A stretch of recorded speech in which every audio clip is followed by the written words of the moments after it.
Somente o amor vai um dia cantar sobre a terra e o mar, nas estrelas no ar, para o mundo sorrir. Somente o amor vai ser doce canção que inspira o perdão a qualquer coração que quiser ser feliz. Somente o amor faz a guerra parar, para o soldado sonhar, acolher uma flor e assim refletir que se existe o amor, tudo fica em paz, a justiça se faz e quem ama jamais viverá infeliz. Somente o amor vai um dia cantar sobre a terra e o mar, nas estrelas no ar, para o mundo sorrir. Somente o amor vai ser doce canção que inspira o perdão a qualquer coração que quiser ser feliz. Somente o amor faz a guerra parar, para o soldado sonhar, acolher uma flor e assim refletir que se existe o amor, tudo fica em paz, a justiça se faz e quem ama jamais viverá infeliz.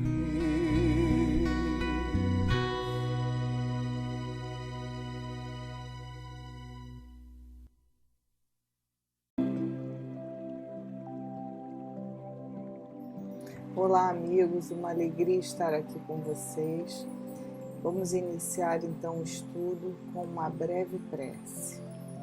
Amado Jesus, agradecemos por esses momentos em que possamos refletir, amadurecer as nossas ideias, acalmar os nossos corações, as nossas emoções, de forma a vislumbrarmos um amanhã de esperança, de paz, de consolação.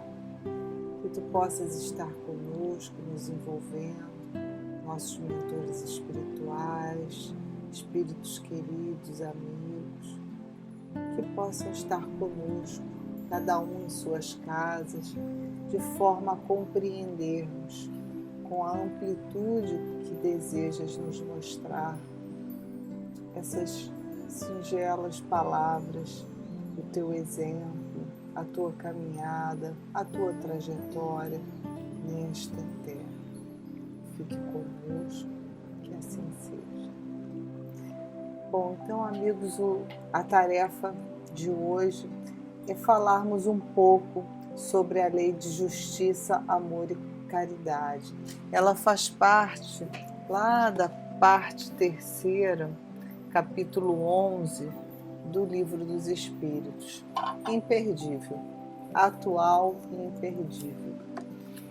Então eu gostaria de começar comentando a questão 873, em que Kardec pergunta aos espíritos se o sentimento de justiça ele está em a natureza, ele é inato a nós ou ele é adquirido na medida que vamos crescendo, amadurecendo, a gente vai pensando em justiça. E os espíritos, com a sabedoria de sempre, respondem que o sentimento de justiça é inato, ele está na natureza, ou seja, ele é intrínseco ao ser humano. Mas esse sentimento, porque muitos poderão dizer, se ele é intrínseco, por que existem tantas injustiças? Porque nem as leis humanas dão conta de serem justas, algumas delas, é claro. Mas aí os espíritos arrematam e colocam que esse sentimento de justiça, que é inato, ele, no entanto, ele vai se aprimorando. Então, nós temos, quando sofremos alguma injustiça, com base naquilo que consideramos injustiça, onde nosso estágio de pensamento, de evolução, considera injustiça, isso logo nos desperta revolta. Porém, com o passar do tempo, com a maturidade, com a evolução da nossa fase espiritual, nós vamos nos dando conta que aquela situação que nos parecia injusta, na verdade ela era muito coerente, muito justa, muito pertinente. Então, o sentimento de justiça é inato, mas a sua percepção vai se aprimorando na medida em que o espírito vai galgando novos horizontes da sua evolução espiritual. E para ilustrar bem isso, eu fui no livro de Joana de Ângeles, Encontro com a Paz e com a Saúde, em que ela fala do desenvolvimento do espírito, que ela chama de processo antropossócio-psicológico. E ela vai detalhando desde o nosso começo de evolução, lá quando a gente adquiriu o chamado selo consciencial, quando começamos até um pouco antes de começarmos a nos perceber como pessoas, como sujeitos, e ela chega até os dias de hoje, ultrapassa um pouquinho. Isso está lá no capítulo, logo no primeiro capítulo do livro Encontro com a Paz e com a Saúde, isso, logo no primeiro capítulo. E ela começa detalhando que lá no início da nossa evolução enquanto espíritos, nós habitávamos as florestas, nós estávamos sujeitos às intempéries, nós ainda não tínhamos um pensamento contínuo, nós estávamos numa fase de transição, que ela chama de hominídeos, então já não éramos nem homens, E fazendo uma correlação com os historiadores, os antropólogos, poderíamos dizer, estávamos naquelas fases do Neandertal, nem Homo sapiens poderíamos ser considerados. E ela fala que nesse momento, esse pensamento que tínhamos, que não era nem um pensamento contínuo, ele começou a ser tomado, no desenvolvimento da nossa parte emocional, pelo medo e também pela agressividade, pela necessidade de sobrevivência e pelo prazer alimentar. Então tínhamos todos esses componentes naquele momento, a preocupação de não morrermos, o medo, porque as intempéries eram grandes, estávamos isolados, pequeníssimos clãs, estávamos dentro de uma atmosfera ao tempo, sem entender os fenômenos da natureza, sujeitos a animais muito diferentes e mais agressivos aos quais hoje nós convivemos, em sociedade. Então estávamos num momento de muita dificuldade evolutiva. E ela diz que nessa fase o que predominava em nós era esse pensamento arcaico, onde aquele que fosse mais forte sobreviveria. Então, a maior necessidade que nós tínhamos era de sermos mais fortes, porque precisávamos sobreviver. Trazendo as reflexões da questão 873, então, para aquele hominídeo, naquele momento, para nós, naquele momento da nossa fase evolutiva, a justiça então seria, se eu tiver com fome, eu posso matar o meu semelhante para comê-lo sem problema nenhum.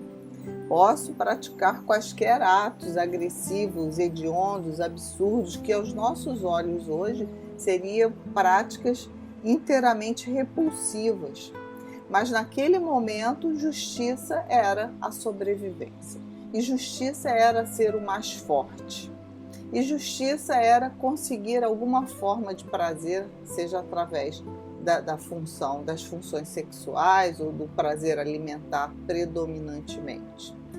E justiça era ser agressivo, nós não poderíamos ali naquele momento ser de outra forma. E aí vamos evoluindo nessa linha do tempo e começamos a desenvolver as nossas sensações. Vamos perceber que estarmos em grupos maiores, clãs, seria mais conveniente a nossa proteção e a nossa sobrevivência. E aí começamos a desenvolver esse sentimento de proteção à prole, que isso está intimamente ligado ao nosso sentimento de Deus, né? Ao Deus que existe em nós, que é o que Joana chama de arquétipo primordial. Então vamos cuidando da nossa prole, vamos tendo cuidado com o nosso clã, vamos procurando terras para nos fixar, vamos começando a preparar instrumentos para arar a terra e para a defesa também, os primeiros tacapes, as primeiras lanças. E vamos percebendo que o nosso medo diminui na medida em que estamos mais juntos e mais armados, porque aí nós podemos nos defender. E percebemos também nesse momento do desenvolvimento das sensações que quando nós nos encontramos sozinhos, vulneráveis, a nossa reação, o medo nos impele a fugir.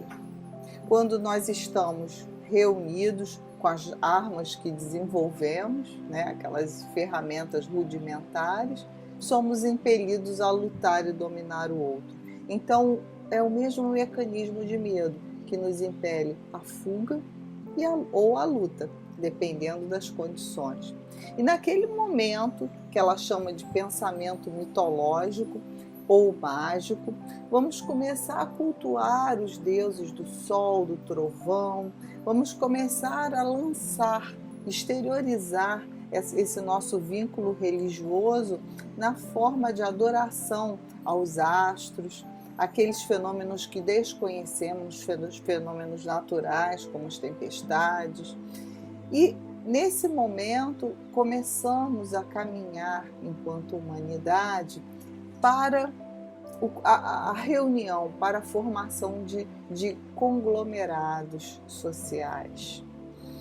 Como nesse segundo momento da humanidade, voltando à questão da justiça, ser justo é se reunir, começar a formação de exércitos, se proteger com armas, seja elas quais forem, e é muito justo também que cultuemos alguma divindade na forma de sol, de trovões, que comecemos a colocar em nós, né, a perceber crenças, isso tudo como forma de desenvolvimento de nossos sentimentos e de nossas emoções. Na fase seguinte, entramos na era do pensamento egocêntrico. Nessa era, vamos desenvolvendo esse sentimento de dominação e poder. Então, já não nos basta estar com relativa segurança, estarmos com alguns apetrechos, estarmos no nosso clã, termos alguma segurança para a prole e para a sobrevivência. Queremos mais, queremos dominar. Queremos ser os povos mais superiores, estarmos saqueando, tomando conta de terras dos outros, exercendo o nosso poder. Esse é o pensamento egocêntrico. Isso, vejam, que na linha do tempo fica muito claro que esse pensamento egocêntrico tem uma relação direta com aquele sentimento lá atrás em que o sobrevivente, o mais forte, sobreviveria. Então, essa reação do pensamento egocêntrico tem como base aquela primeira fase que vivemos, onde aprendemos pela prática que o mais forte sobreviveria. Então, esse desejo de dominar, de estar vinculado a povos bem-sucedidos, todo o glamour a gladiadores, a guerreiros da Idade Média, guarda relação com essa primeira fase de desenvolvimento em que achávamos que o mais forte sobreviveria. Então a gente está sempre movido pela mesma linha, pela mesma lógica. E aí vamos caminhando, né? A humanidade vai caminhando até que ela chega no pensamento racional. Esse pensamento racional, ele vai propiciar ao indivíduo que se encontra nessa fase um entendimento sobre a existência, a busca do para onde eu vou, de onde eu vim, o que eu faço aqui. Vamos começando a pensar de uma forma filosófica, nossos sentimentos, nossas emoções se depuram, já conseguimos abrir mão da nossa esfera de poder para que o outro também consiga se desenvolver de forma mais saudável. Começamos a pensar a respeito da fraternidade, da união, do amor. Mas isso não é de forma linear. Então, quando alguns valores importantes e caros para nós esbarram nessa nossa impressão de dominação e sobrevivência, não conseguimos ser tão fraternos, tão amorosos quanto gostaríamos de ser.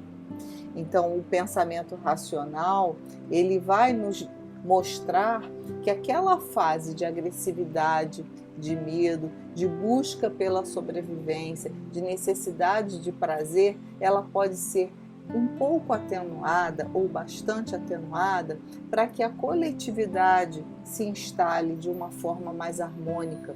Então eu vou conseguir sobreviver com uma qualidade melhor se todos estiverem num nível de atendimento às suas necessidades básicas, emocionais, físicas, psicológicas, numa mesma graduação. Quando existem as desigualdades, a dificuldade de manutenção da paz, a paz verdadeira não vai acontecer. A paz, ela é espaços entre guerras. Então precisamos cultivar o sentimento de fraternidade, de união, de pensar no outro, dentro dessa fase em que nós estamos vivendo de pensamento racional. E podemos dizer o seguinte, chegamos então na fase do pensamento racional, mas a gente vê tanta gente egoísta, né? Tantos exemplos nos jornais de pessoas que só pensam em si, mesmo em épocas de pandemia, onde percebemos que a dificuldade de recursos, de leitos hospitalares, de remédios é tão grande, ainda existem pessoas que procuram se beneficiar economicamente dessa situação, deixando milhares ao relento. Como podemos estar nessa fase de pensamento racional? Então, Joana explica que essa fase do pensamento racional ela está mitigada pela fase do pensamento egocêntrico. Então, os povos, as pessoas estão em fases diferentes. E mesmo aqueles que já conseguem ser fraternos num momento da vida, numa determinada parte, ou em relação a algum grupo, ele poderá e certamente acontecerá de ter manifestações egocêntricas numa outra situação, a mesma pessoa. Por isso o orar e vigiar é tão importante. A gente tem que prestar atenção nessas nossas partes doentes e identificar. Normalmente a gente fica feliz com o lado que já avançou, mas a gente precisa, né, também reparar a nossa desigualdade emocional interna e procurar evoluir da mesma forma, né, nos mesmos níveis internamente. E aí vamos vendo que esses conflitos que a sociedade mostra, na verdade são conflitos internos. E por isso, na última parte da resposta à questão 873, os espíritos falam que homens simples e incultos, se vos deparam noções mais exatas de justiça do que aqueles que possuem grande cabedal de saber.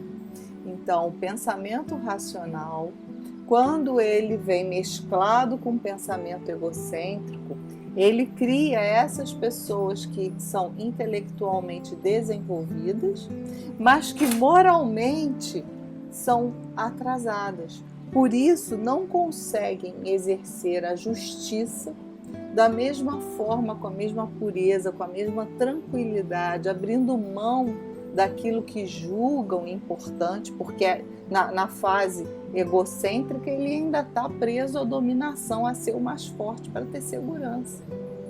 Na fase do pensamento racional, ele vai entender que a segurança dele virá da coletividade, do estado de pacificação, da evolução moral do seu grupo, e aí a contribuição dele é ser fraterno, é ser desapegado, é abrir mão daquilo que julga ser importante, aqueles valores menores, mas que a gente passa quase que a vida inteira atrás dele, né? Segurança, conforto, alimentação, e vamos acumulando, vamos colocando isso tudo na nossa vida em excesso, e vamos nos tornando escravos desse excesso, enquanto que o outro, nosso lado, está carente, está privado de tudo isso.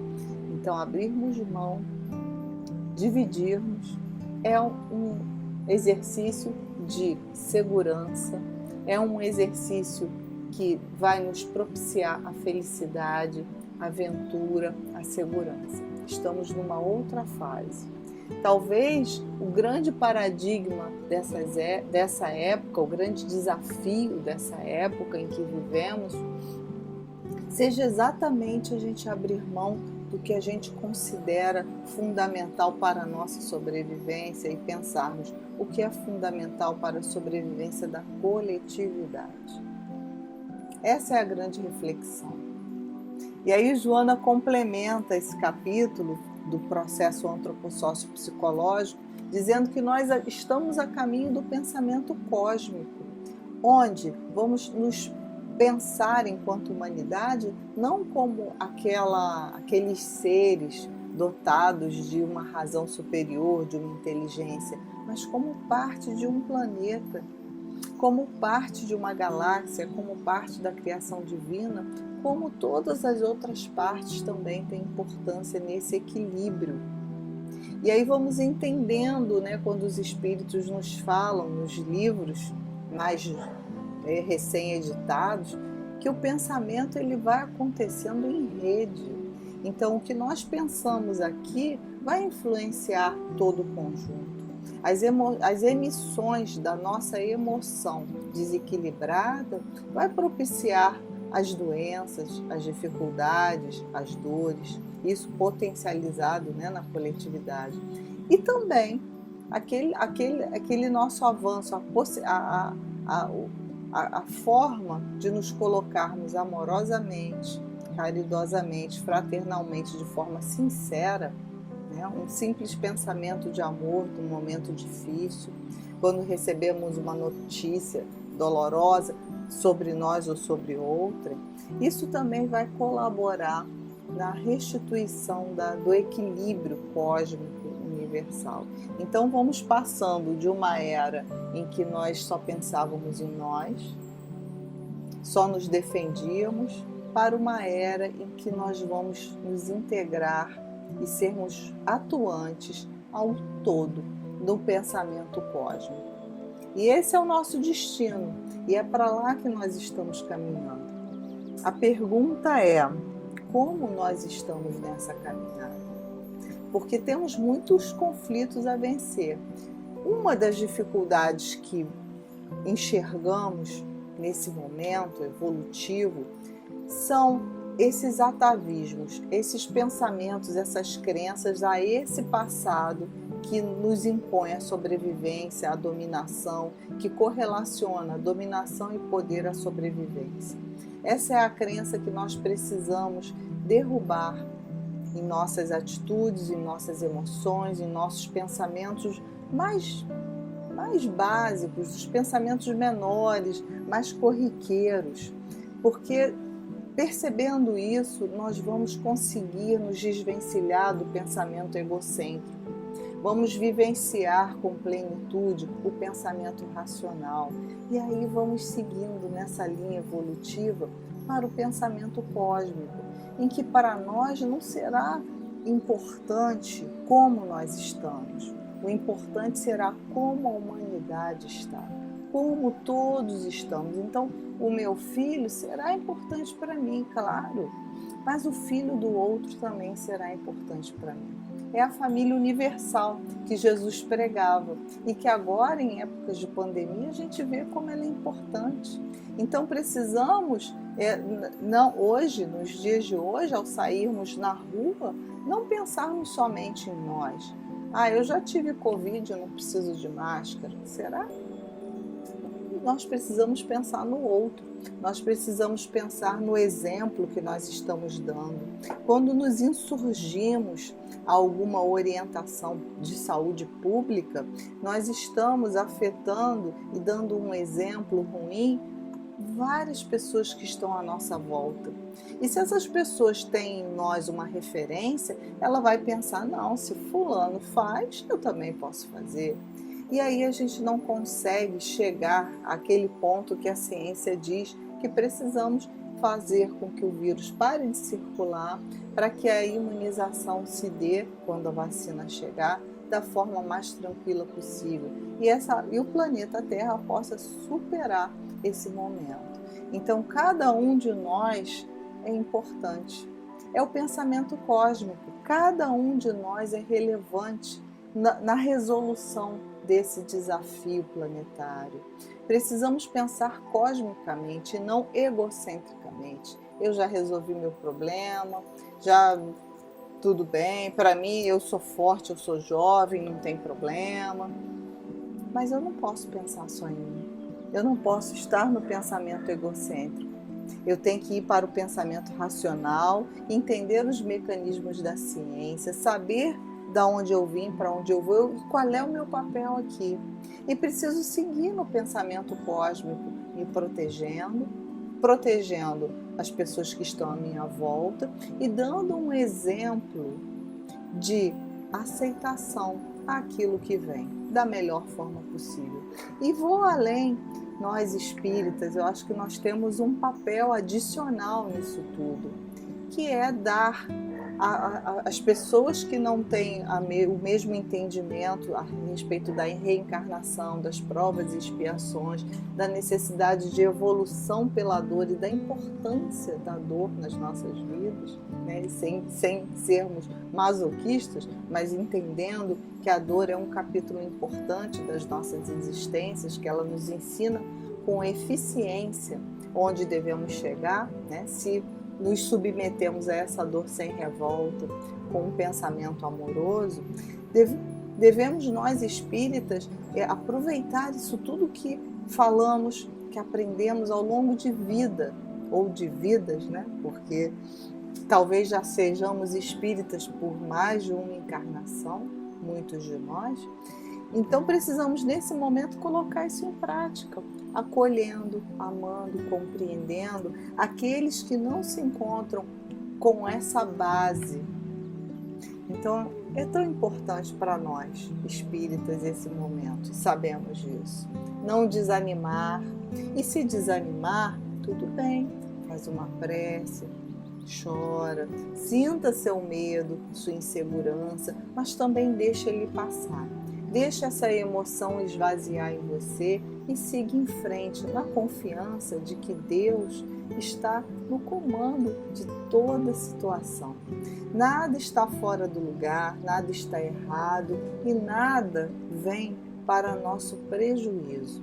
Mas temos que enxergar isso coletivamente, porque se nós pensarmos egocentricamente, vamos pensar, sim, o prejuízo é grande, eu perdi meu posto de trabalho, alguns perderam entes queridos, perderam a saúde, estão atacados pelo medo, as doenças mentais hoje estão aumentando. Provavelmente não temos esse número, não temos essa estatística, mas os números de suicídio também aumentarão.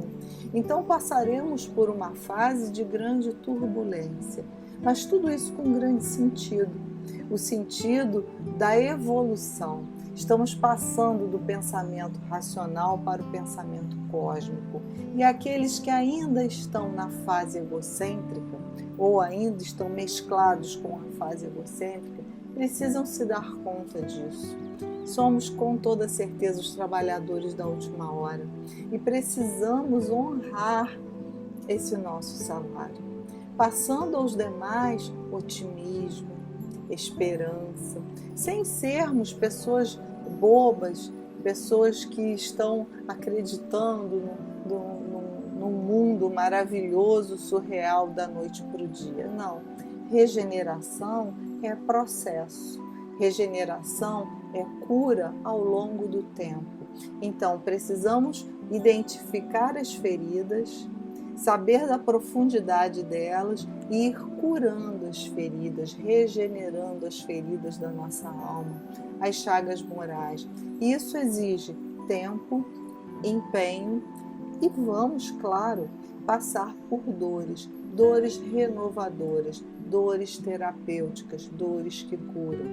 Porque, meus queridos, lá na nossa fase, quando inauguramos o pensamento mitológico até o pensamento egocêntrico, né, o período de Idade Média da humanidade, naquele momento sentíamos muitas dores, mas eram dores quase que inócuas à evolução.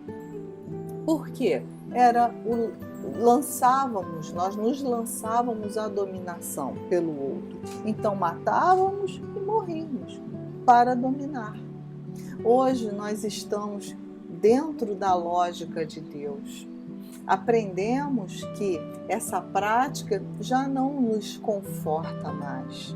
Então estamos na lógica de que agora nós vamos experimentar as dificuldades, as restrições, as dores, no sentido de agregar, de estarmos juntos em humanidade. Então nenhum de nós poderá se perder. Uma ovelha que se perde, o pastor para procurar essa ovelha. As outras 99 estão ali, mas uma ovelha é importante. Cada ovelha é importante. É assim que Deus nos vê e é assim também que nós precisamos ver o outro.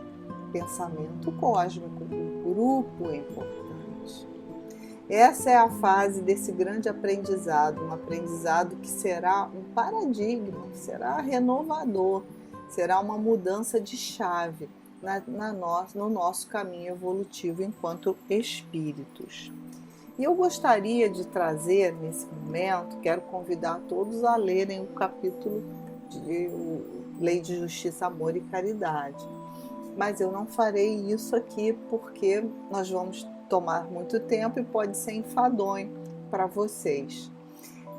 Mas eu gostaria de lembrar que essa ordem, justiça, amor e caridade, não é por acaso.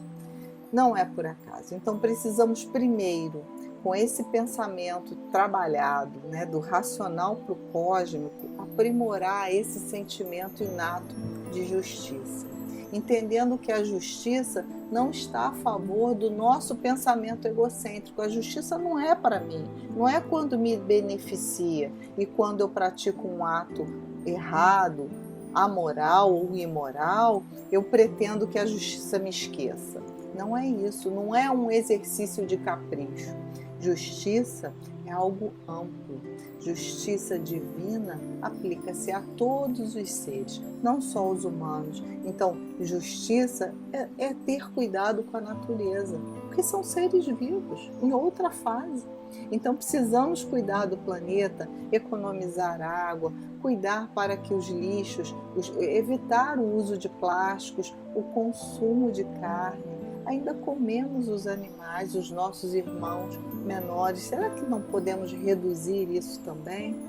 Quantas coisas podemos fazer em benefício desse planeta, né? Em benefício daquilo que nós, da nossa casa, do nosso planeta e do universo, né? Do pensamento cósmico. Então precisamos ir além nessa ideia, já que já sabemos de onde vamos e para onde vamos. Já superamos esse pensamento racional e podemos ir além um pouquinho no pensamento cósmico. Então o cuidado com a natureza, o cuidado com todos os seres, o respeito a todos os seres, isso faz parte da justiça. Mas a gente só consegue chegar a essa justiça divina ampla, tão diferente das nossas leis, né? Das nossas imposições. Às vezes eu me assusto. Nossa, a gente tem lei para dizer que não pode beber e dirigir. Para que isso? Será que se fôssemos pessoas mais racionais, não digo nem cósmicas, mas mais racionais, essas leis fariam sentido?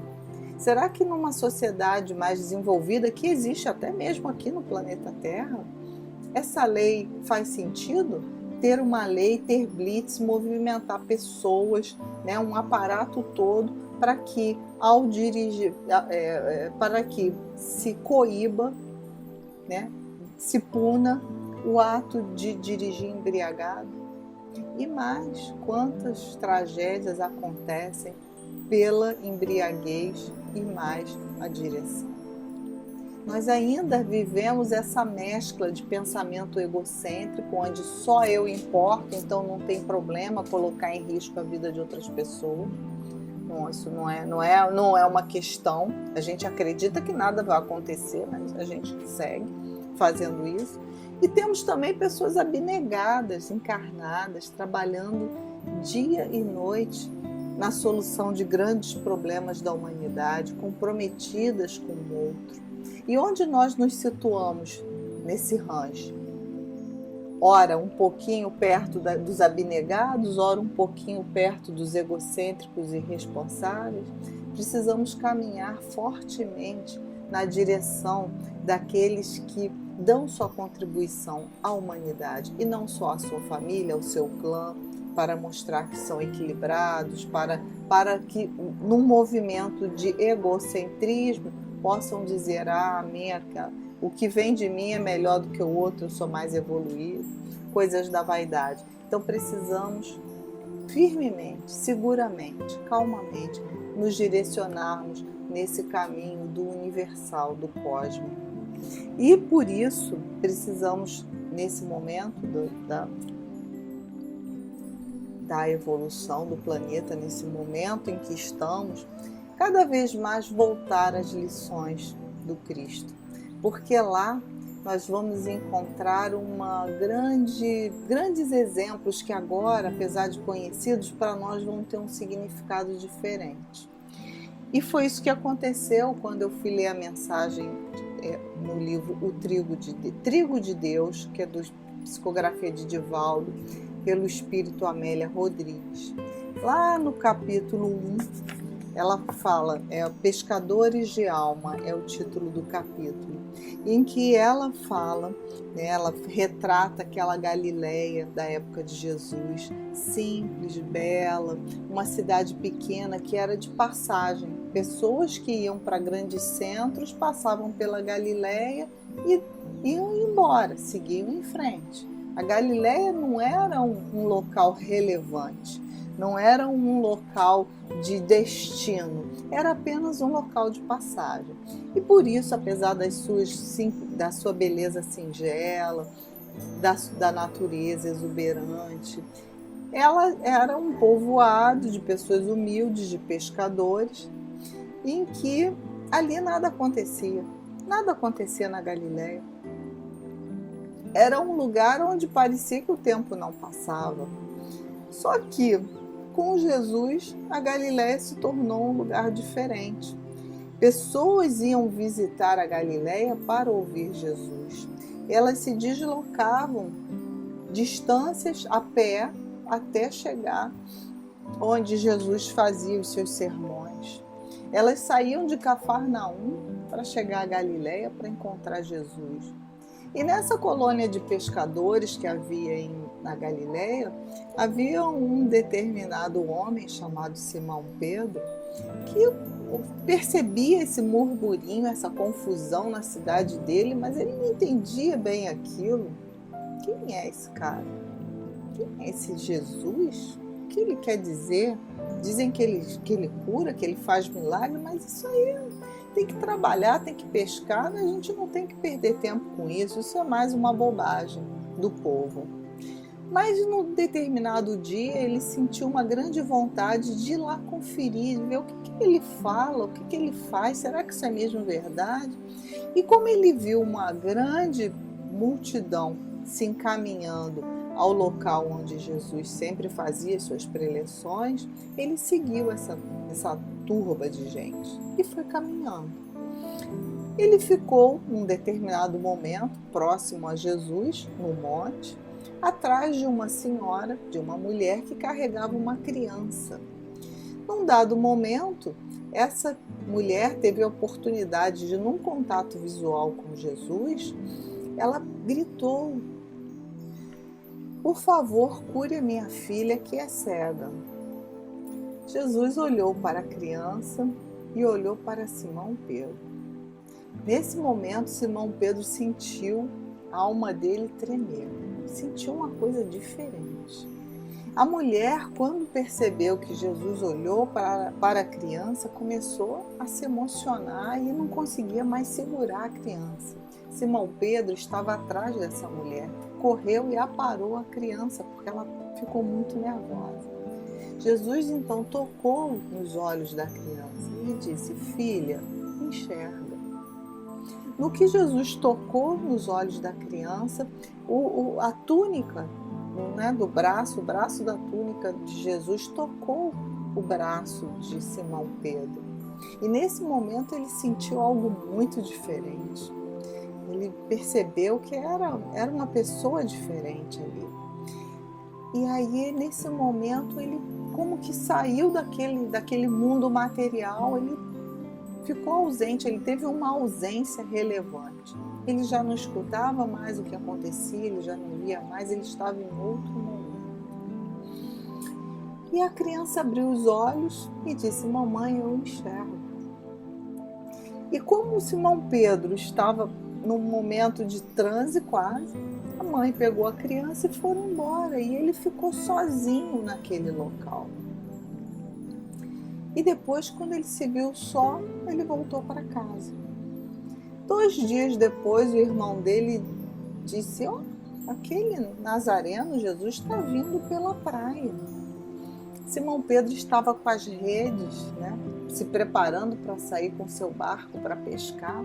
Jesus se aproximou de um determinado grupo de pescadores, e ali entre eles Simão Pedro e o seu irmão, e disse: "Venham comigo que eu os farei pescadores de homens." E Simão não teve dúvida, ele abandonou aquelas redes imediatamente, e o seu irmão também seguiu Jesus. Foram embora com ele, se tornaram os discípulos de Jesus. E eu fico pensando nesse momento da humanidade, será que Jesus também não está se aproximando de nós e dizendo: "Vem, eu vou te fazer pescador de homens, pescadores de almas. Me segue, venha comigo." É uma trajetória que tem a dor, é uma trajetória que nós vamos encontrar sofrimentos, desafios, mas também vamos encontrar plenitude e paz. A paz do dever cumprido, a tranquilidade e a segurança que procuramos desde quando começamos a nossa jornada enquanto hominídeos. Porque com Jesus nós teremos a segurança, não precisaremos das reações de fuga ou luta, porque o nosso medo, ele vai servir ao que ele precisa servir, que é garantir a nossa sobrevivência e não para atacar o outro. Abriremos mão dos excessos, vamos abrir mão de excessos. Simão Pedro sobreviveu sem a pesca, continuou vivendo, não precisava comer tanto peixe.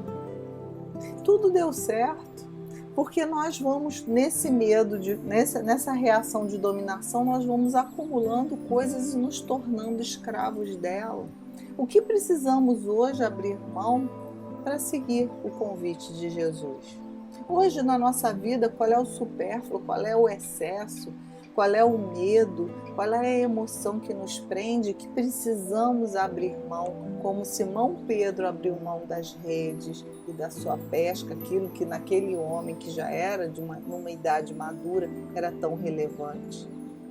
O que para nós significa a mesma coisa nos dias de hoje e que precisamos simplesmente largar e seguir, largar. Largar não é pensar, eu sou tão boa porque deixei, aí você não deixou.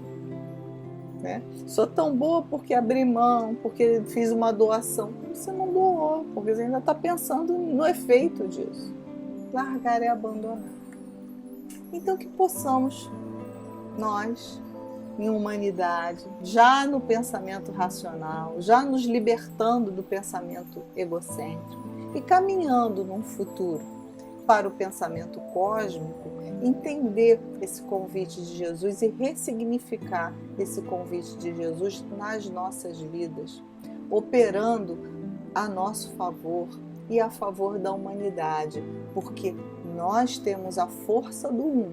Né? Tem um livro do André Trigueiro que fala isso, a força do um, temos a força do um. Mas esse um sozinho não serve de nada, precisamos nos unir a outras forças. Precisamos nos saber que somos agentes de direito, sujeitos que podemos influenciar a humanidade e, ao mesmo tempo, olhar coletivamente o que é justo para a humanidade e não o que é justo para o meu pensamento egocêntrico, para o meu bem-estar imediato.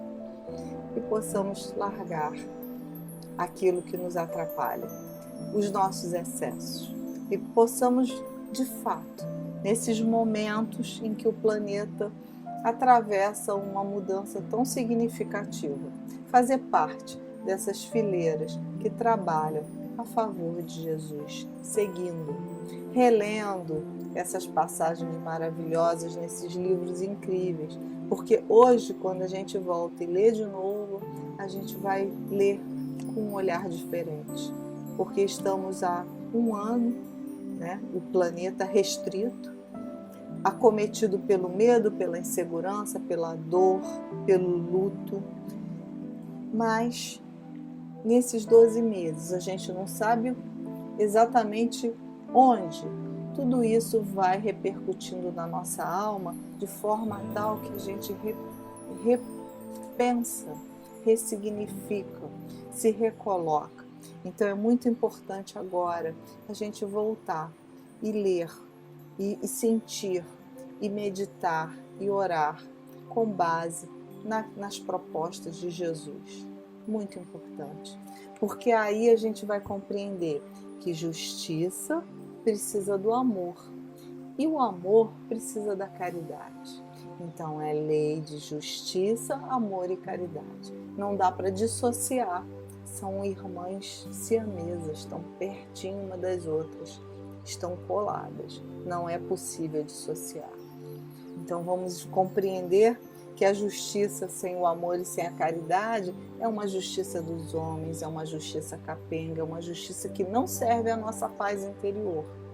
Precisamos do amor e da caridade, que é o amor em movimento. Quando nós estamos preocupados com o outro, nós estamos curando as nossas feridas, nós estamos nos tratando.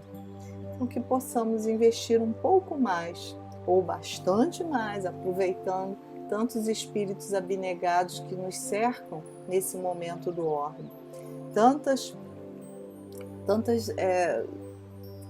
comunidades espirituais avançadas estão aqui conosco nesse momento, que possamos nos ligar a elas e teremos a percepção e a força para identificar quais são os nossos apegos e simplesmente largá-los, abrir mão, não olhar mais para trás e seguirmos na direção do pensamento cósmico que é tão valioso para nós. Então Então, assim, queridos, vou fazer uma breve prece de encerramento. Já desde já agradecendo muito a atenção de vocês e torcendo para que esse estudo e essas referências possam ser fontes de consulta, né, que vocês possam ir lá conferir, ver se é isso mesmo, e que possa ter ajudado um pouco, consolado, agradecendo essa oportunidade de estudo. Amigo Jesus, agradecidos estamos por toda essa construção espiritual que nunca nos abandona, com sentido profundo desde os primeiros tempos, onde percebemos que estamos caminhando para o melhor, caminhando para a paz universal, caminhando para nos equilibrarmos emocionalmente e vivermos num ambiente de pacificação e de regeneração.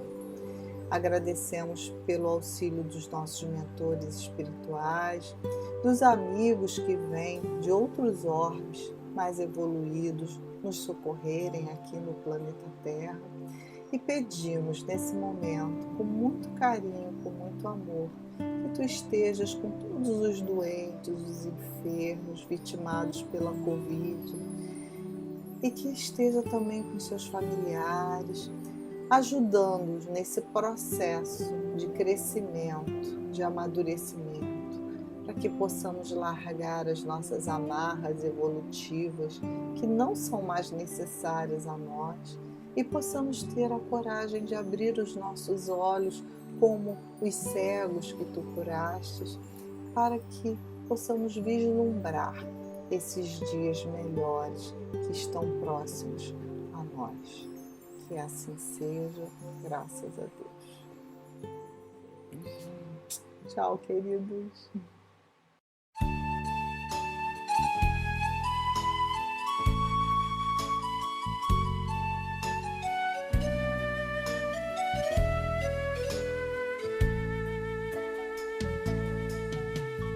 Passe a transfusão de energia, alterando o campo celular. Faça uma prece ao receber. Esta bênção serve para curar. Socorro fraterno de irmão. Jesus também pôs as mãos, curava de longe sem sequer tocar, doava energia e bem-estar. Passe é fluido e